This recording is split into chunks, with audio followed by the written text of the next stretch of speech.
بسم الله الرحمن الرحيم الحمد لله رب العالمين اتشن نياري دا نياري لا أبلانا نياري مودين دوغتيك مودين دوغتيك دوغن تان nte dugu kɔnɔ ni ya ma dugukolo kɔni sɔrɔ fɔlɔ ka so jɔ kan nka dugutigi mɔden mun bi luwanse la a ko n tɛ dugutigi dugu tan ayi dɛ dugutigi so tan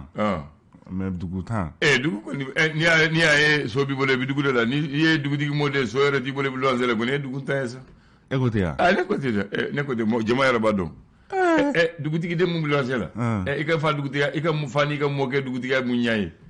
a ye fɛn ɲa o a mun ne e de presselen don ayi bamanan e ko ten wa a bɛ bamanan kuma de la sinon a bɛ nalen a bɛ nalen normalement e ta kan kɛ tiɲɛ i bɛ wuli i b'a sɔrɔ i ka terrain bɛ yen normalement kɛ komi ko normalement normalement voilà o tɛ wa normalement a kan kɛ o cogo la dɛ komi ko normalement dugutigi dugu la dugutigi bi luwanse la o ye hɛrɛ ya souvent a bɛ kɛ ayi n ko est ce que hɛrɛ don n m'a fɔ a tɛ kɛ dɛ n ko est ce que hɛrɛ don dugutigi dugu la dugutigi bi luwanse la n bɛ e de ɲininka bon o kɔni cɛ man ɲi a tiɲɛ yɛrɛ la a cɛ man ɲi dugutigi luwanse la o cɛ man ɲi o ye tiɲɛ ye wa y'a faamu wa faamuya o cɛ man ɲi ko dugutigi kɔni et puis dugutigi mun so bɛ ɲini k'o fana tɛ hɛrɛ ye fana dugutigi mun so bɛ ɲini dugu la k'o fana tɛ hɛrɛ ye cogo di tan ko duguden bɛɛ kan ka dugutigi du so dɔn awɔ mais dugutigi ka so bɛ min dugutigi bɛ yɔrɔ jumɛn mais ni sisan tɛ dugutigi ka so bɛ ɲini dɛ sisan dugu drapeau fɛngɛ ayi na fɔlɔ-fɔlɔ an fɛ dugutigi bɛɛ bɛ dugutigi dɔn bɛɛ b'a ka so dɔn e m'a fɔ fɔlɔ-fɔlɔ la n ko sisan an ka tile in na ni drapeau in kun tɛ ou bien ni dentulu ni fɛn ninnu tɛ caman tɛ dugutigi ka so fana dɛ o de tuma dugu sigi tɛ ɲɛ tuguni u b'a fɔ mun de y'a sɔrɔ parce que an y'an ka laada bila sisan drapeau in kɔni tiɲɛ yɛrɛ la a ɲɛna yɛrɛ voilà donc sisan taamase de kɛra sinon fɔlɔ dugu la bɛɛ bɛ dugutigi so dɔn oui parce que o ye kɛlɛ ni mɔgɔ o mɔgɔ nana dugu la u b'a fɔ taa dugutigi fɛ o ye diyagoya parce que i tɛ se ka sigi dugu kɔnɔ tant que i ma taa i sara dugutigi la forcément i b'a ka yɔrɔ dɔn bon sisan n bɛ sigi n tɛ dugutigi yɛrɛ ɲini ayi dugutigi jumɛn a ko dugutigi ka jan dɔw t'u so tugulen bɛ ɲɔgɔn na u tɛ ɲɔgɔn tɔgɔ dɔ yɛrɛ dɔn sinon an fɛ fɛn fila kɔni ye diyagoya e bolo n'i nana dugu la n'i ye dunan ye i bɛ taa dugutigi bara i bɛ taa alimami bara ni yɔrɔ fila ye diyagoya e bolo dugutigi ni alimami diyagoya ka ɲi voilà bon bisimila an bɛ dɔn jumɛn na bi bi ye alamisa kalo tile joli décembre kalo tile 8 san 2022 tubaarikala an b'a daminɛ l'essor façon que facile ale ye mun fɔ ale kuma bɛ sɛnɛ kan min bɛ tali kɛ an ka sɛnɛfɛnw ko an bɛ wagati min na i ko sisan ko ɲɔ fo ka taa se kaba ale ni sɔ ko dɔ kɔni bɛ ka bɔ olu sɔngɔ la ni fɛn wɛrɛ ko nka ko malo kɔni sɔngɔ ko kɔni ko dɔ de bɛ ka fara o kɔni kan Esor ale ka laseli do hali bi ani Esor bɛ to ɲɔgɔn fɛ an bɛ taa Sikasokaw olu fɛ yen nɔ olu ka te dilayɔrɔ min bɛ yen ni a bɛ fɔ a ma ko Farakɔ Sikasokaw kɔni wulilen bɛ an bɛ wagati min na ko sisan ka laɲini kɔni kɛ jamana ɲɛmɔgɔw fɛ usine kofɔlen a bɛ se ka dayɛlɛ kura ye cogo min na Esor ale ka laseli do l'indépendant ka laseli ye jumɛn ye indépendant ka laseli ye min ye an bɛ taa Gawokaw olu fɛ yen nɔ a yira k'a fɔ min bɛ tali kɛ yuruguyuwale hukumu kɔnɔna na ko sefawari miliyɔn 154 o kɔni de tacogo man ye o kɔni na vérificateur général ale ka sɛgɛsɛgɛliw de kɔni bɔra nin ka Gawo mara ale kɔnɔna na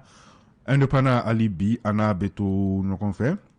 laseli dɔw kɔni kɛra min bɛ dankari kɛ an ka finitigilakaw kɔni na k'u kɔni ye walew dɔw kɔni ta k'a ɲɛsin mɔgɔw kɔni ma douanzan ale ni tɔnbɔkutukaw kɔni fɛ wale min ni wale bɛnta kɔni tɛ o de hukumu kɔnɔna na finitigilakaw kɔni fɛnɛ bɔra ka laseli kɔni kɛ ko wale min bɛ ka ta k'a da olu la ko tiɲɛ tɛ a ye k'u bɛ ka kunnafoni jugu de ta k'a ɲɛsin olu ma walasa ka se ka dankari kɛ o la indépendant ale ka laseli do hali bi ani indépendant bɛ to ɲɔgɔn fɛ gouvernement ɲɛmaa n'o ye Sogɛl Kokala Mayiga ale kɔni seginnen ka na a ka jɔyɔrɔ kɔrɔ kɔni na n'o ye premier ministre ye kɔni ye laɲini kɔni kɛ a ka ministrew kɔni fɛ u ka ɲɛfɔli kɔni kɛ ale ye wagati min kɔni kɛ sɛgɛnnafiɲɛn bɔ kɔni na baara minnu kɛra u ka se ka na ka ɲɛfɔli kɛ a ye a bɛ se ka faamuya cogo min na indépendant ale ka laseli do L'indicateur du renouveau au laseli est jumɛn? Indicateur du renouveau ale kumalen bɛ fɛn min kan o de ye covid-19 ko musaka dɔw kɔni k'u bilala wasa ale baaraw bɛ se ka kunbɛn cogo min na ko a yira k'a fɔ ko an wagati min na i ko sisan ko CFA miliyari 1 ni a kunkan fɛ ko tacogo kɔni fɛnɛ ma ye o la vérificateur général ale ka sɛgɛsɛgɛliw kɔni senfɛ hali bi ani indicateur du renouveau bɛ to ɲɔgɔn fɛ sisan an bɛ taa mɛnakakaw olu fɛ yen nɔ a yira k'a fɔ ko dugutigi dɔ ale ni MSA ɲɛma ko olu kɔni fagara manciwale kaba mɔgɔw olu fɛ hali bi ani indicateur du renouveau bɛ to ɲɔgɔn fɛ an bɛ taa Guinée équatoriale ko maliyɛn minnu kɔni bɛ an wagati min na ko sisan ko papier ko sɛgɛsɛgɛliw kɔni senfɛ ko maliyɛn caman kɔni ko olu kɔni minɛnen don an bɛ wagati min na ko sisan Guinée équatoriale kaw olu bara hali bi ani indicateur du renouveau bɛ to ɲɔgɔn fɛ sisan an bɛ taa korokaw olu fɛ yen nɔ a yera k'a fɔ ni kɔni ye sɛnɛkɛla dɔ kɔni ni ale kɔni bɔnɛna a nin na a wale kofɔlen ye ko o kɛra toroli ale ni worokɔrɔhɛn olu ni ɲɔgɔn cɛ indicateur du renouveau ale ka laseli don hali bi an n'a bɛ to ɲɔgɔn fɛ ka kɛɲɛ ni CESIM ɲɛmaaba ye n'o ye chambre de commerce ɲɛmɔgɔ ye n'o ye Yusuf Bacili ale ka minɛni kɔni ye kɛn yɛrɛ ye cakɛda minnu ni olu bɛ feereko hukumu kɔnɔna na olu kɔni k'u kɛmɛ ka baarabila kɔni boloda k'u y'a yira k'a fɔ baarabila kofɔlen k'u ye a ɲɔngiri fɔlɔ wasa kumaɲɔgɔnya o bɛ se ka kɛ u ni ɲɔgɔn cɛ cogo min u ni jamana ɲɛmɔgɔw ni ɲɔgɔn cɛ cogo min na wasa Yusuf Bacili ale bɛ se ka bila cogo min na indicateur du renouveau ale ka laseli don. Ayiwa le républicain ka laseli ye jumɛn ye de? Républicain ale kumalen don fɛn min kan ko Gawo mara kɔni kɔnɔna na a yira k'a fɔ ko 150 ale ni 54 ko o kɔni tununa min ni tayɔrɔ kɔni ma ye a la wale nun kɔni kɛra ko vérificateur ale ka sɛgɛsɛgɛliw de kɔni bɔra nin kan hali bi ani républicain bɛ to ɲɔgɔn fɛ a yira k'a fɔ Bart Ouvry ni ale Union européenne ka lasigiden ye Mali la ale y'a yira k'a fɔ ko ni élection kɔni ma kɛ ka ɲɛ ko kɔni bɛ se ka kɛ sababu kɔni ni ka na ni basigibaliya kɔni ye jamana kɔnɔna na. Ala k'an kisi o ma. Ami. Le challenger ale kumalen don fɛn min kan ko san 10 sama-samali kɔni tɛmɛnen kɔni kɔfɛ dugukolo ko hukumu kɔnɔna na titre foncier min ni ale nimero ye 1637 n'o ye 1637 ye ko samayakaw olu fɛ yen nɔ ko a kɔni na seginna terɛnbolilaw olu ma ni o ye cheminot ye challenger ale ka laseli don. Ayiwa les échos wele les échos ale kumalen don fɛn min kan ko Choguel kɔni seginna ka na ko yala a bɛna se ka nin kura kɔni di camancɛ fanga ma wa ka sabu kɔni kɛ ko an bɛ wagati min na ko gɛlɛya kɔni bɛ ko yala ko Choguel phase D ko bɛna kɛ sababu ye ni ka nin kura di camancɛ fanga ma wa ɲininkali tɛ mun sɛbɛnnen bɛ. An b'a kuncɛni Bamako wula soir de Bamako ale kumalen bɛ fɛn min kan ko Choguel ko kala Mayiga ale segilen ka na premier ministre ya kɔni na ko a kɔni ye a wajibiya ka ministriw kɔni ka ale ka sɛgɛnnafiɲɛ bɔ wagati baara minnu kɛra u ka segin ka na kɔma segin kɔni kɛ a ye wasa a bɛ se ka faamuyali sɔrɔ u la cogo min na hali bi ani soir de Bamako bɛ to ɲɔgɔn fɛ an bɛ taa jagokaw olu fɛ yen nɔ nin ye usine dɔ ye ko tasuma kɔni mɛnɛna ale la min yɛrɛ kɛra sababu ye ni ka kasara kɔni kɛ kasara min musakaw bɛ ti jɔ CFA miliyɔn 10 ana kunkanfɛn la hali bi ani soir de Bamako bɛ to ɲɔgɔn fɛ a yira k'a fɔ bamanciwale ka bɔ k'u kɔni seginna ka t'u ka ninjugawalew kɔni kɛ mɛnakakaw olu fɛ yen nɔ a yira k'a fɔ ko dugutigilaka dɔ fo ka taa se MSA o fɛnɛ ɲɛmaa dɔ kɔni ma ko olu kɔni fagara u ka denbaya la soir de Bamako an bɛ saloli kɛ n'ale a bila an dan. Ayiwa an k'o sɔrɔ kɛ na ni tilegan fɛ dɔ na i ka ɲɛ a mugu na ɲɛɲɛ bɔ ɲɔgɔn na ka di. Tilegan fɛ an bɛ don a kɔnɔna la.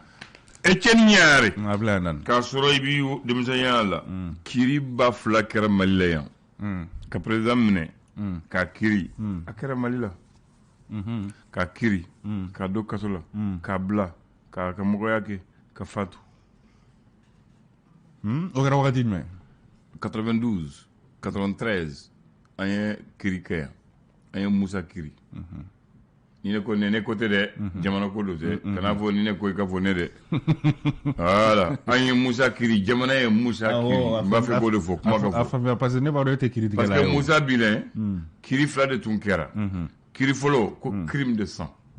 ko fagali mun kɛra Musa fanga bilen waati ko kiri kɛra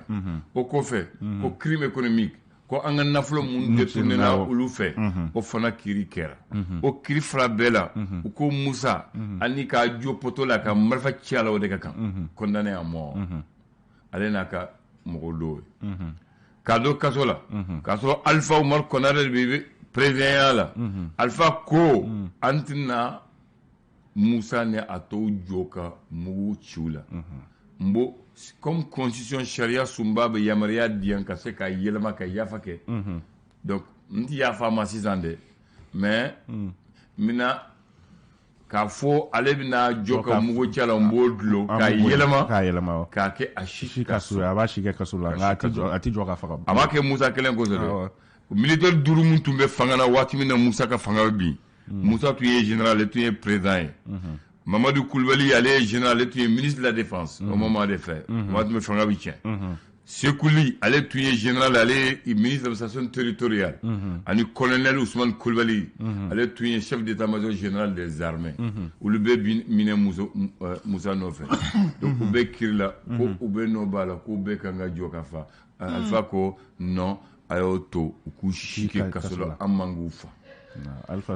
talen ɲɛfɛ santan ko kaso la Alpha ka fanga filanan bɛna ban waati min na le 22 mai 2002 Alpha ye sariya kura ta ko ne delila ka mɔgɔw mun fɔ ko aw kana jɔ ka mugu ci la k'u to u si kaso la k'u ye donni kɛ kaso la hadamadenya don an y'a kɛ miseli ye an y'u kiiri ka yɛrɛ mɔgɔ ma a si tɛ kɛ sariya sanfɛ sisan an ka yafa ma an ka to ka to so an k'u bila donc u bilala o cogo la u bilalen Musa et puis a ma bila ten de ka Musa bila k'a sɔrɔ so di Musa bolo ka président yɛrɛ ma deli k'o ye dɛ ko ka yɔrɔ di Musa ma ka garde di yɔrɔ Musa ma to so b'u bolo olu taara u ka so général Koulibaly taara a ka so Ousmane Koulibaly taara a ka so Sekuli taara a ka so e ko so b'u tɛ jɔn bolo i y'a mɛn n tɛ se ka Musa Traoré kɛ président mais ka colonel ninnu so b'olu bolo ne ko kuma de fɔ ye kana kuma wɛrɛ ɲini dɛ en tout cas ne so b'u bolo olu kɔni taara u ka so Musa u ye so de d'a ma Jikɔrɔni voilà muso b'a la hali sisan bi ne bɛ kuma jamana yɛrɛ d'o d'a ma Sekuli taara a ka so i y'a faamu wa Koulibaly taara a ka so Ousmane Koulibaly taara a ka so u taara u ka so u y'u ka ɲɛnamaya tɔ kɛ fo sa ye u bɛɛ sɔrɔ bi u bɛɛ bɛ lahara tiɲɛ so an kɔni bɛ galonso la Alpha fana bɛ yan a bɛ donc an b'a fɛ k'a fɔ mɔgɔw ye dɔrɔn ka président bɔ président la ka kiiri k'a bila o bɛɛ bɛ kɛ an y'o bɛɛ kɛ Mali la an ye misali de ye mɔgɔ an ye jamanaba de ye ka président kiiri k'a fɔ an b'a fa an ko an t'a fa k'a dɔn si kaso la ko non a ye dɔ kɛ sisan a miirila k'i to président la maa k'i kiiri k'i don kaso la k'i bila i ka so u bɛɛ kɛra silamɛ u bɛɛ taara misiri la donc an ka to tan an kana to n'a y'a to fɔ a ka ɲi bi ta in ka ɲi tan bi ta ka ɲi tan a faamuyara a faamuyara awɔ kanbɛn merci